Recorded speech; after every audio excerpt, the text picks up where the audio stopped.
Įmuštų įvarčių grafai vėl 0, bet pagal progas teisybė, kad šiandien sukūrėt jų daugiausiai šiame sezone?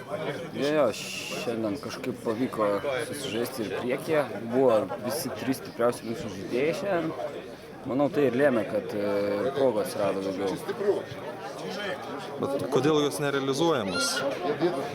Kaip ir praeitos interviu sakiau, tai tiesiog susižaidimo trūksta, bet mes patys jaučiam, kad tas žaidimas pręsta. Bet kad dar norėčiau pasakyti, kad komanda šį kartą turbūt buvo stipriausia, su kuria žaidėm. Nesvarbu, kad pradžioje mes pralaimėjom gal didesniais skirtumais, bet čia vyrai matė susižaidę, žino, ką daro ir greiti, ir techniški. Tai buvo pakankamai sudėtinga. Bet kalbant apie progas, tai negalim sakyti, kad čia susižaidimo trūksta, jeigu neišnaudojat to, ką jau sukūrėt.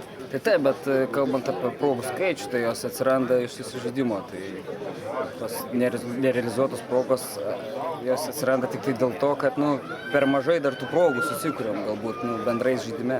Ar po tokių rungtynių labiau liūdna, ar visgi nuotaika nėra bloga, nes rungtynės... Nuotaika tikrai nebloga, kaip ir sakiau, komanda šita buvo labai stipri ir mes panašaus iš esmės rezultatų ir tikėjomės. Tikėjomės įspirti vieną įvartį, bet šiaip taip apie pergalę tik pasvarstėm, kad galėtų būti, bet žinom, kad šansų turi mažai.